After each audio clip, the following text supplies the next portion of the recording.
Hello students, आज हम पढ़ने वाले हैं डस्ट ऑफ स्नो, जो आपकी इंग्लिश बुक फर्स्ट फ्लाइट की पहली पोएम है। तो चलिए अब शुरू करते हैं।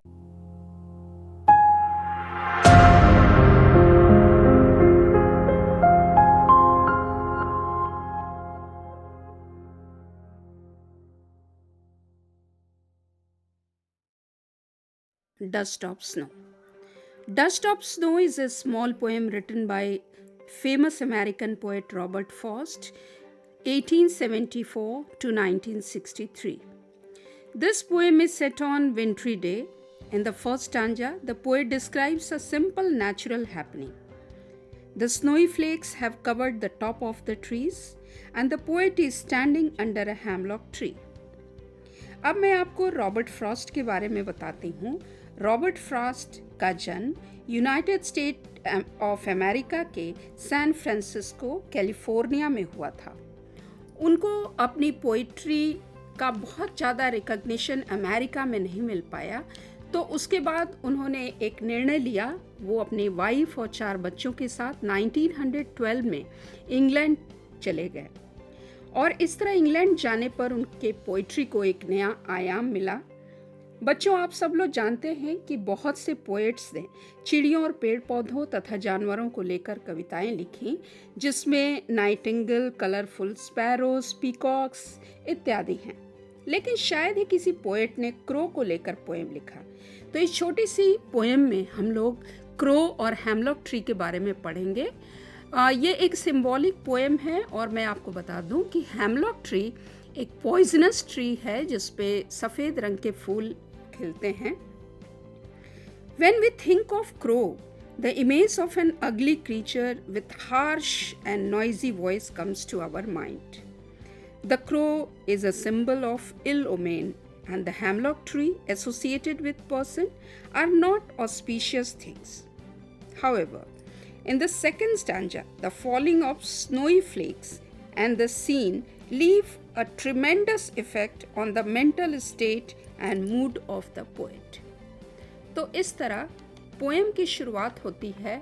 The way a crow shook down on me the dust of snow from a hemlock tree has given my heart a change of mood and saved some part of a day I had rued.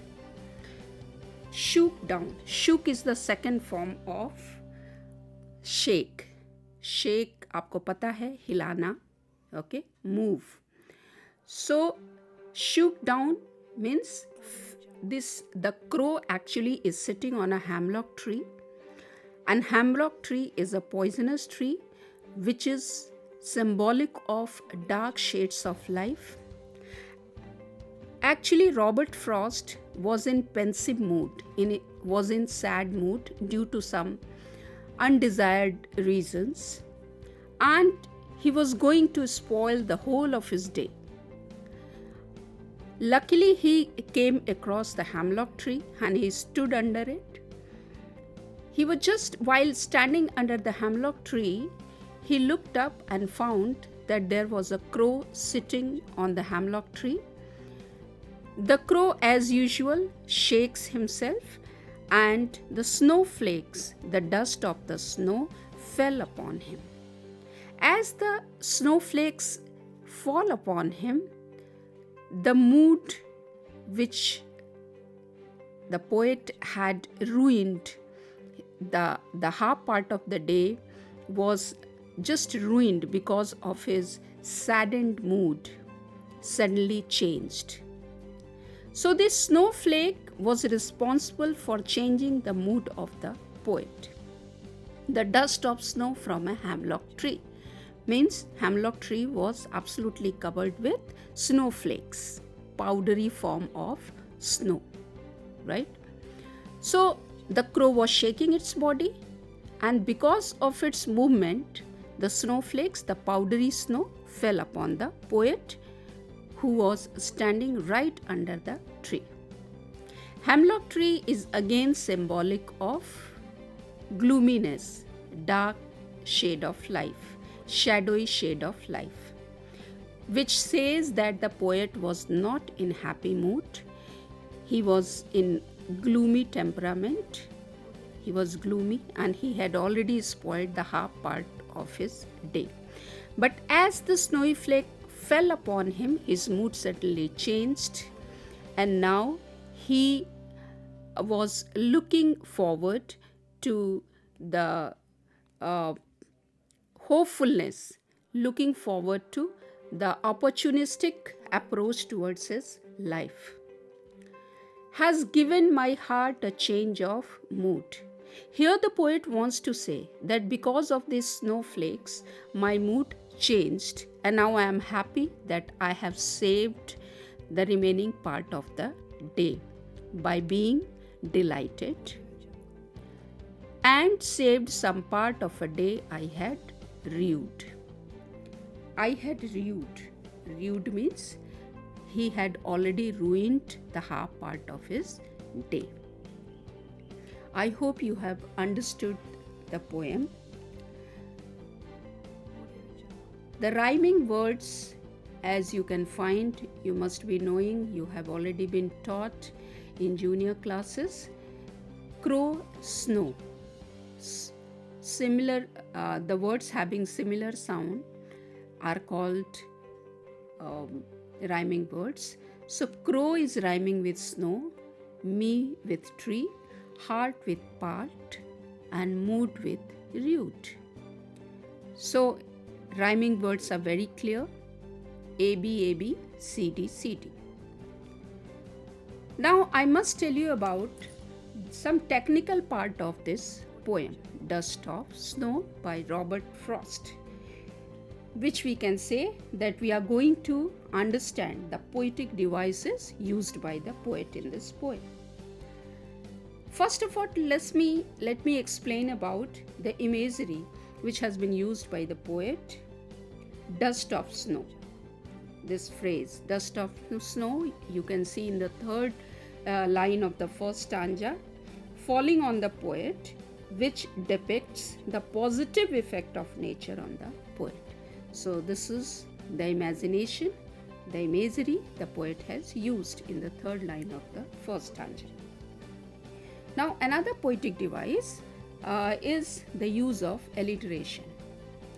Alliteration is the repetition of consonant sound. As you can see, the first line of the second stanza has given my heart and saved some part. You can see has given my heart. Has, H sound. Heart, H sound. So here the repetition of consonant sound gives the effect of the use of alliteration. Saved some, repetition of S sound. So we can say that the poet has made use of the poetic device, the figure of speech, alliteration. Now another poetic device which has been used by the poet in this poem is symbolism. As I told you in the beginning that this is a symbolic poem. The crow and the hemlock tree.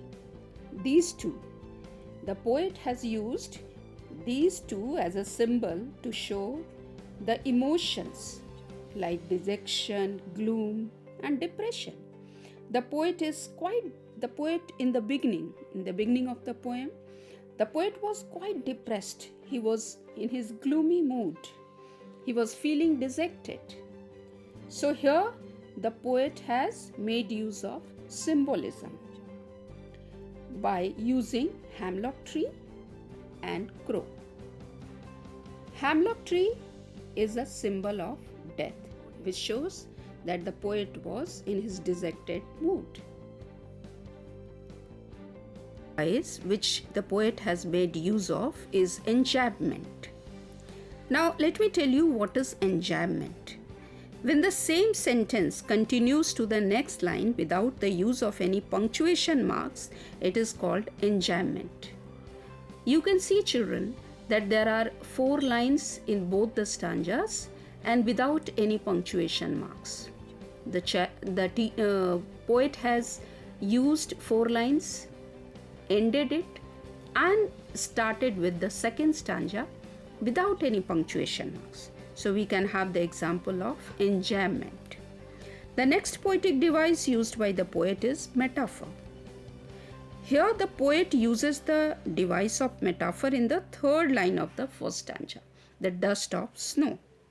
Here the poet is comparing the mass of snowflakes atop the hemlock tree with dust. So the snowflakes have been compared with dust. Another poetic device is assonance. The poet has made use of assonance, which is the repetition of vowel sounds. As you can see, the line shook down on me, second line of the first stanza. Here, the repetition of O sound, which is a vowel sound, so we can have the example of assonance in this phrase. With this, we come to the end of this poem, Dust of Snow, and I hope that you all have understood this poem very well.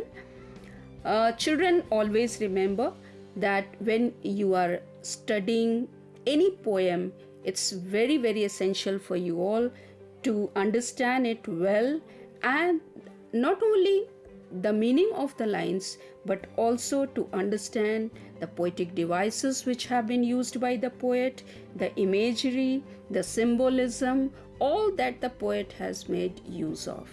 So I have tried my level best to explain this poem, and I hope that everybody out of you has understood it well. Thank you.